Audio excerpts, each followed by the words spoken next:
Hello and welcome to the Dentrepreneur Show.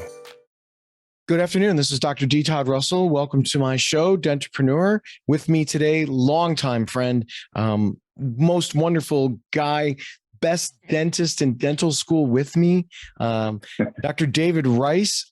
Rice, R-I, Russell, R-U. Y'all remember in dental school, we sat alphabetical. We sat next to each other day one and said, hey, you look like you could be a lot of fun. And here we are approaching several decades later, and we are still friends.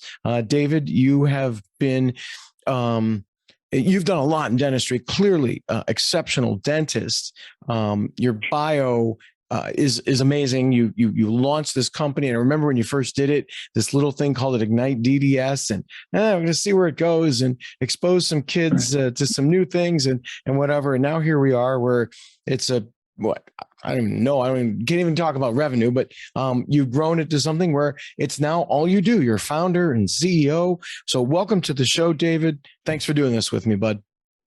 You bet. Great seeing you. Yeah.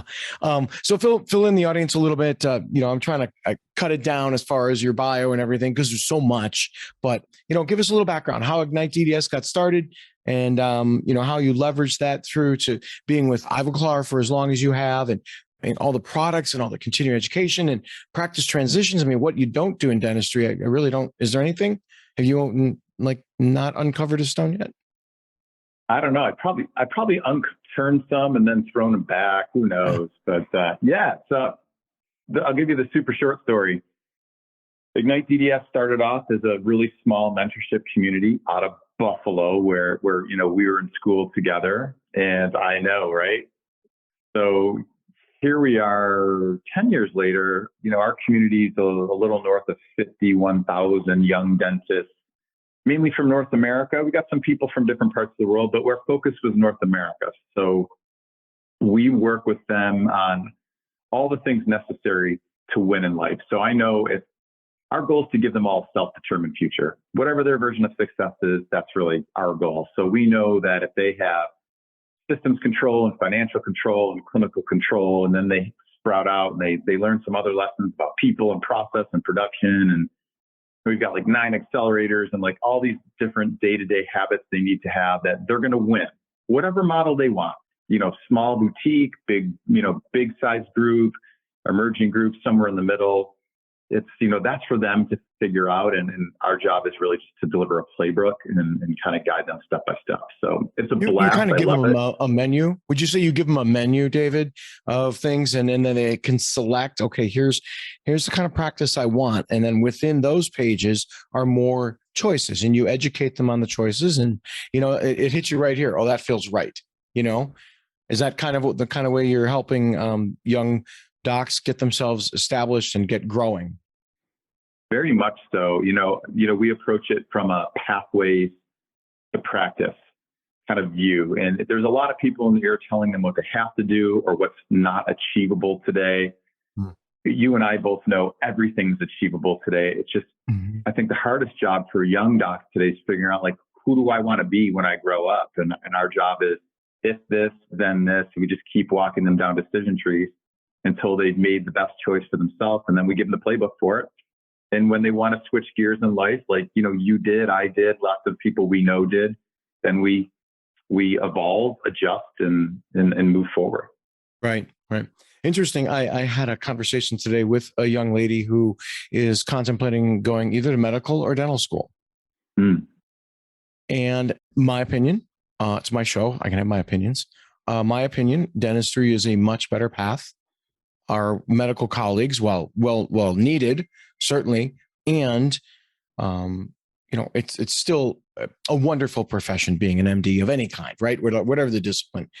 But I told her, I said, dentistry affords you the opportunity to be anything you want to be within it.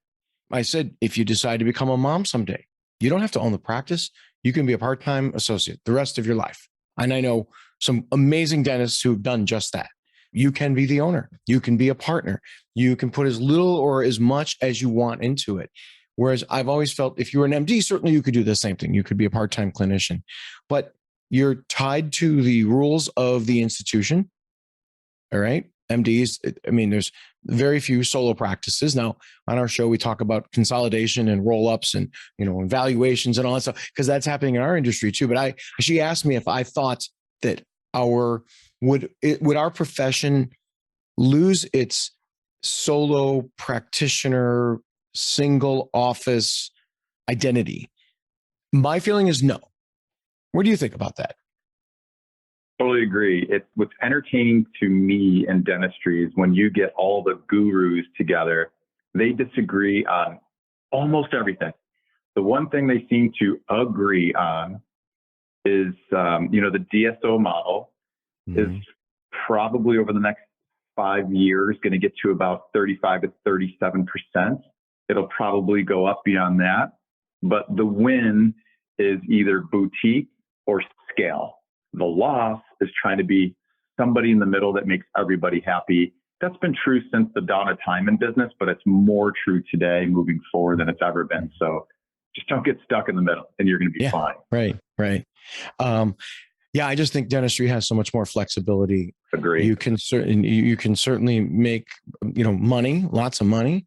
The student loan to, I should say the student loan ceiling is about the same for an MD and a DDS. I mean, depending on where we can argue state schools versus private schools. You and I went to a state school. I don't even remember my debt when I got out was pennies comparatively to these kids today. Some of them have more debt when they come out of school than I have for a mortgage on, my home, which is crazy. Well, David, my show is a lot about valuations, and not to dive into just ugly numbers, but what I have seen in my career path now of buying and selling practices, evaluating them, is that so many of our colleagues are not ready to exit. And they think about it too late. Oh, I want to retire next year. I'll find a great broker who will sell my practice. Turns out that your practice is, its culture is wrong. It's for whoever comes in. The equipment is outdated. You didn't have any foresight into what kind of patient population you were still attracting. And so all of a sudden now, thinking that that's their retirement nest egg, when in actuality, it's kind of worthless. And it's painful to walk into some of these practices. So my little mind started thinking, if I'm a business owner or a dentist, at what point in my life, in my career, am I thinking about exiting? I've come up with it. I said this before on my show. It's Dear 12-Year-Old Self. It's a take from the sports periodical. Sorry, I'm losing my mind this evening, but it's the Players Tribune. And it's a reflection on, at 12, what I could be telling myself now. When I look back, who's going to cross my path? Who's going to help me do things? Who is going to be bad for me? So mine it's Dear 35-Year-Old Self, because I think 35 is when you've got your Malcolm Gladwell 10,000 hours. You are an expert in the field. You might be a practice owner or partner. I'll be on the front end of all of that, though. So by 35. And that's when I think it's the best time to look at how this ends and work our way back. That's my answer. Your experience, you've been in practice transitions, including your own. You exited much younger than 65. You're not a day over 29, right? Both of us? Yeah, no way. So how about you? When I loaded all that up there, where's your mind go with an exit thoughts? When am I starting to think about this? So I love the Dear 35-Year-Old Self. I would share, if you're listening right now, minimum 10 years. 10 years, because there's so many things. It's to your point, so many people miss the window. When are you peak performing as a business owner, and where will you go? And if you want to stay an owner longer, I love that because there's a ton of value in it. But what is your plan for the future? But for me, it's a solid 10 years, because depending on how you want to transition and who you want to transition with, you may or may not find that perfect fit right away. You may need a runway to get your process in order, to get your tech in order, to get your team, your people in order, because all that stuff matters. Young folks today are who I hang around with, and they look at this like buying a house. So they want to walk in a brand new house with brand new stuff. They don't want to walk in with shag carpet and nasty painted walls and everything else. Even if they're getting a good deal, that's too much work. So it gives you time to get your dental house in order. Right. The CapEx cost too. So you're thinking 10 years before you want to retire. Back up a little bit. Things don't work out. I'm 10 years before I'm 55 and I want to retire at 65. So now I'm thinking, how am I getting out of my practice? I'm going to bring in an associate. And he or she is with me for a year or two and they don't work out. I still have time. Find the next one and the next one. Maybe it does take 2 or 3 to find the right one.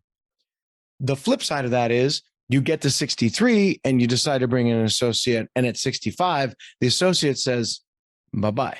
And they leave you. Now you're 65 with the practice and you haven't upgraded it. So yeah, 10 years out, sure. I mean, 10 years before, I really think though, you've got to look at what is my end game? Is my end game a number of practices? Is it like we were talking earlier about boutique? Is it a boutique and not being caught in the middle, between growing and you want to be this way? Who are you going to be? Who do you want to be? The other thing is when you're thinking at 35 and your target is 60 or 65, right? A 25-year career, you can adjust. You can change lanes. It's okay. I've always said that you have to think about plan B. Always have a plan B, have a plan C, have a plan D, so that when you do get to that point where that's not working, I can pivot. I can change lanes. I already thought about it. I'm ready for plan B because my mind has already taken some time to go with it, just like an associate who you bring in. When someone's looking to exit or go to market, what do you think they need to be? So we're going to fast forward, right? So now we're saying we're 35 or 45 or 55, whatever your number is. Okay. I've decided now I do want to get out. It's time for me to exit. I'm 10 years out from my ideal timeline. I'm 55 years old. What do I need to know and do well in order to prep for my exit? So I would say number one, you have to have systems control. So you have to have your process buttoned up. It's really also helpful to have your people buttoned up. But if you said, you've got phenomenal process. You have strong standard operating procedures. You have strong clinical operating procedures. You have a firm grasp over your KPIs. You know exactly where you are, where you're trending, because no matter which direction or whom you sell to in today's world, buyers are savvy. And especially if you're trying to scale, you really have to have your numbers in order. Mm-hmm. And numbers are important, folks. All too often I hear, oh, here comes, Todd's coming over and we're going to talk numbers. And, he's being the corporate guy right now. No, even when I was a single solo practitioner, we had a write-on wipe-off board back in the staff room and we threw numbers up there because something needs to be measured.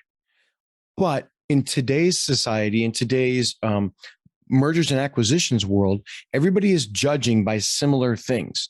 So you have to make sure that you are in alignment with those things. And it's hard to, sometimes I've got one client, David, that I work with on a consulting basis, and he's not even using any type of accounting software. He goes to pay me with a carbon triplicate check and a ledger. And he's my age. And I was like, Doc, what is that? He's like, yeah. That's how I keep track of everything. I go, so when you go to the accountant at the end of the year or every quarter, you walk in with a big box. He goes, yep, we're going to change that because you want to sell in 5 years. You have hired me to help you put your parts together. We're going to start with financial reporting because I need that data to even tell you what your practice is worth. And I'm not going through that box, nor should anybody go through that box. So I do like systems are huge, right? And that's kind of where you were going with that, right? It's your clinical systems, your SOPs. I think your financial systems, you did mention KPIs, but I think docs need to know and understand how to read a profit and loss, understand what terms like balance sheet actually means. And they should be taught. And when you say KPIs, I know to some degree you're talking about this as well, but a percentage of revenue as it relates to certain categories. And that's where I was going with this. It's in our industry, we know it's cost of goods, which is your lab cost and your supply costs. It's your staffing costs. It's your rent costs. There's all these different things. And you should know where you need to be. Your accountant doesn't have to send the actual numbers. or learn how to operate QuickBooks and do it yourself. You can actually run it and get the report instantaneously. It's really amazing. Anyhow, David, you've bought and sold your own practices. You've been a part of group practices growing. I myself have been part of a growth with a private equity firm. What would you change about that process, the process of buying and selling practices? Who buys them? Who sells them? I mean, I'm not going to throw private equity under the bus, but I really want to. But I'm not going to. Go ahead. Sorry. So objective truth from what I'm seeing today, private equity is a thing. The 10 times EBITDA is that everybody believes they're going to get isn't going to happen. So be aware of that. Also be aware of purchasing structure. Look, here's things that I would say, things to look out for. You're going to get 2/3 of your money today, and 1/3 of your money is going to get held back. And hey, doc, we'd love to help you turn that last third into a lot more money, so you should reinvest it in us. No, you're not going to see those dollars.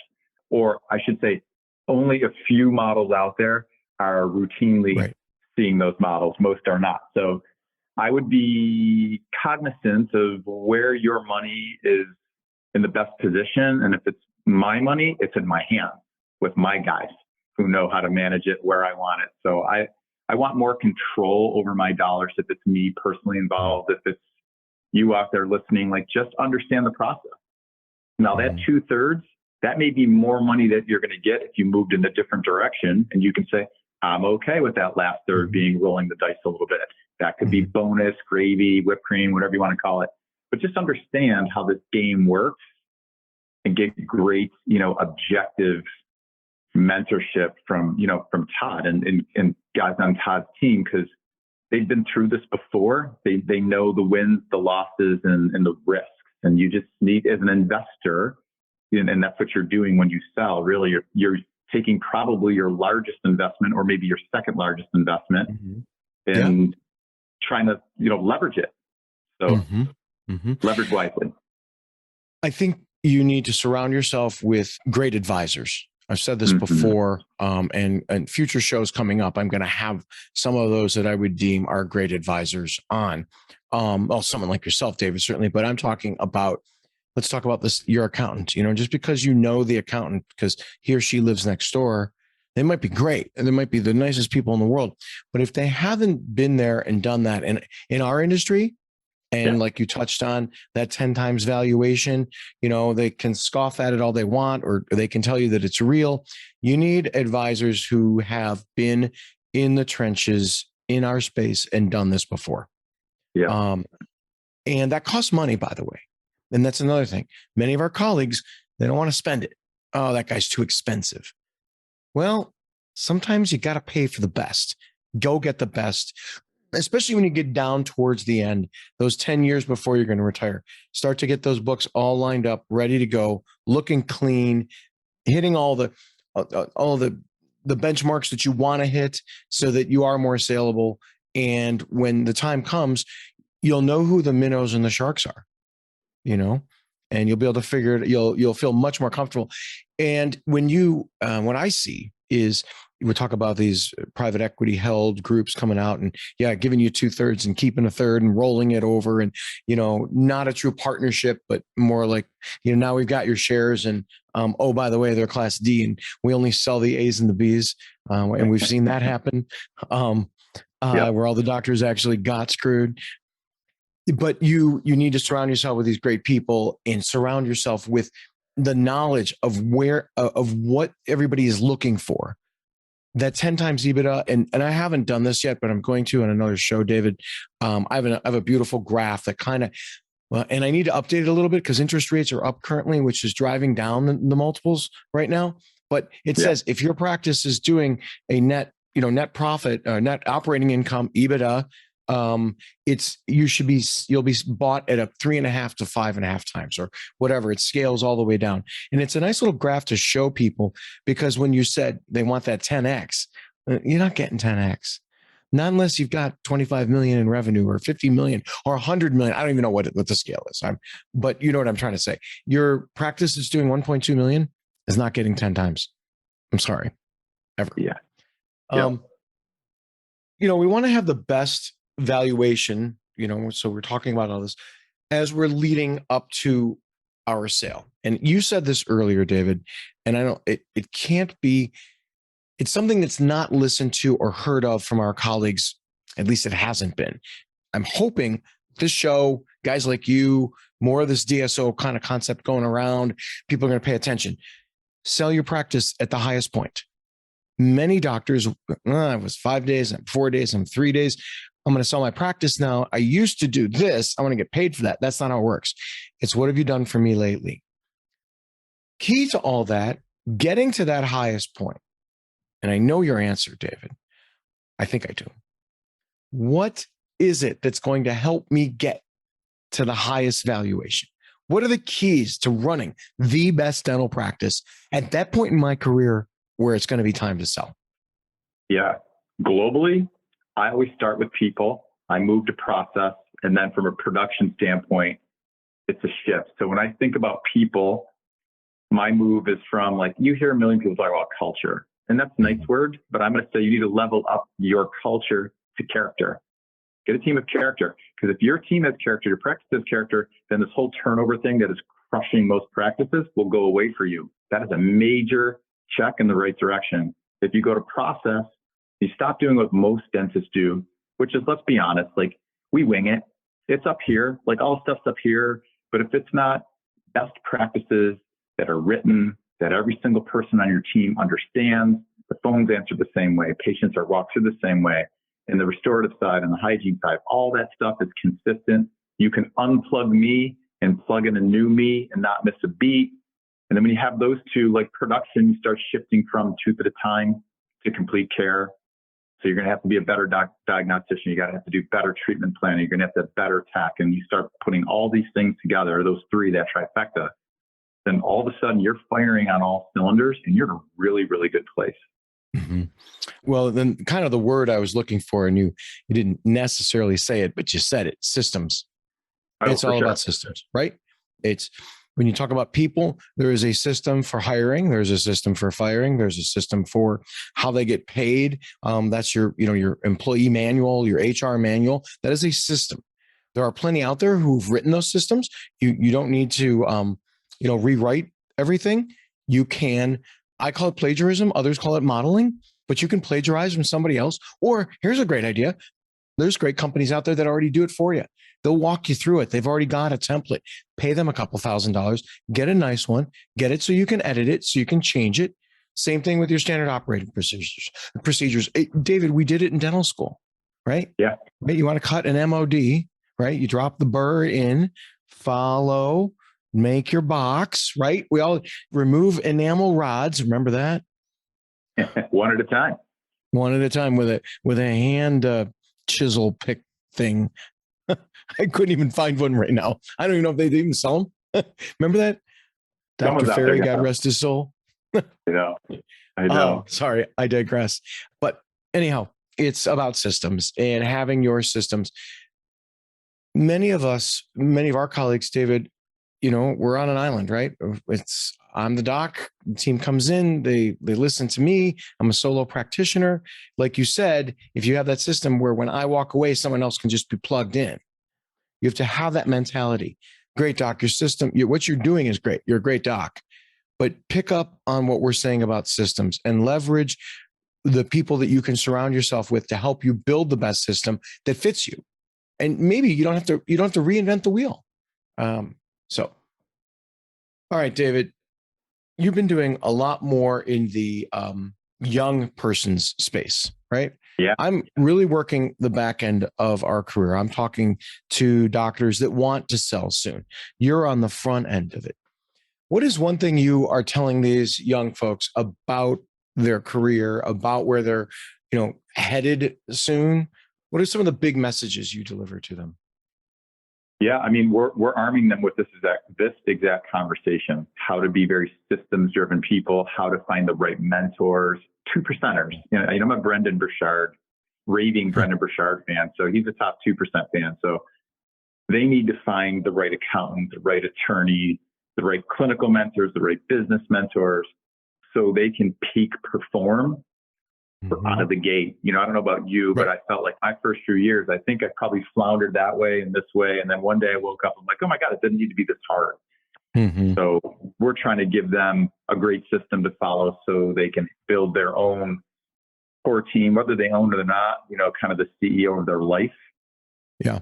And so they're coming into practice transitions pretty prepared these days. That's awesome. That is fantastic. And I tell you, what you've done, your hard work pulling all that together is amazing. And I certainly wish we had it. I can tell you, I've lost plenty of dollars along the way. Some days I think I'm still losing them. Right. It'd be nice if I could have saved maybe 30% of them that I lost. Right. How far ahead would you be? Oh God. Well, David, I always end my show and, gracious for you to be on here with me. Give me about 30 minutes of your time. I know you're a busy guy. You do lecturing. You were just in New York last week. It seems like you're running off someplace new every Monday. So I do appreciate you taking time. So I kind of end, and you already touched on one person, but I like to hear about influencers who influenced you. I've talked on my show about sort of my heaven and hell, two doctors that I worked for. One guy was terrible to his patients, great to his staff, was a gifted doc. Another one was terrible to his staff and great to his patients, also a gifted doctor. And I tried to find that medium and be nice to everybody. Some days it works out. But in addition to that, books that you've read, songs, poems, what influences David Rice these days? Whew. Okay. Yep. So I mentioned Brennan Burchard. He's a great guy. I would say, in dentistry, early influences on me, a guy named Walter Haley, and who's since passed, but super sharp guy. Steve Anderson, Crown Council guy, really sharp. Clinician-wise, a lot of good ones out there. David Hornbrook was probably my greatest influence. He really helped us transform. And reads, if I'm you out there now, the two best reads, if you've not read them, are Swit by Chip and Dan Heath. It's all about change, which is really difficult for most of us in life, but it's a playbook on what every human needs to change. There's three elements to it. It's a great book called Influencers out there. It's not about Instagram or TikTok. It's just about your ability to help change mindset of the people around you. So pick up one of those two or both of those two. I think you'll be stunned at what really truly drives sustainable change compared to maybe what you think. I'd start there. Awesome. Well, David, I can't thank you enough for being on the show today. I really appreciate everything that you've done for me. You're helping me get this thing launched, and I look forward to having you back on the show. We're working on another topic. So we're starting with exit and when should you be exiting? Then we're going to dive kind of deep into the weeds and the mud. We're going to talk about where those KPIs should be. And we're going to talk about and bring on people with systems in place. igniteDDS University, great place to go. You've got Jonathan Miller doing his dental business mastermind classes that he's done with you. My hope is that I can start to bring more and more people into my world to talk about, here's your experts, and go back to what you started the show on, where you talked about I assimilated to menus. You're showing these young docs, okay, here's a boutique practice, and then here's this page of ideas and things you can do within it. I'm trying to do the same thing with the show, David. That is, bring these experts. So maybe I've had a couple of brokers on already. So maybe you like the one guy and you didn't like the other guy. Okay, it's okay. Connect with that guy. He's going to help you. Same thing here. So as we build this, I'm going to have you back on. David, how can people reach you? A couple easy ways. You can reach out by email. It's my name. It's david.rice@ignitedds.com. You can find me pretty much on any social media channel under igniteDDS. So or we reach like a million people. He is an influencer. Let's not let him lie. I mean, he's got a blue black check mark that might be allowed or not allowed anymore. You got to pay for it. But well, my friend, thank you so much for being on the show. I really appreciate your time once again, and we'll be in touch. This is Dr. D. Todd Russell, Dentrepreneur LLC. Please, Spotify, Apple, iTunes, and on YouTube. Please follow, subscribe, share my stuff. If you got any, you can reach me, dtoddrussellDDS@gmail.com. If you have questions, follow up, you want more connectivity to David, my other guests, you want to talk to me, or you have ideas for my show, I'm open to listening. to you out there who have small businesses. Obviously we're slated more towards dentistry, but a lot of small businesses are just like us. So thank you very much. Thank you for joining us. Please follow or subscribe to this show on Spotify, Apple, or YouTube. If you would like further information or to meet with me one-on-one and discuss your practice, please feel free to contact me through my website, DentrepreneurLLC.com. Many more exciting guests and topics are headed your way.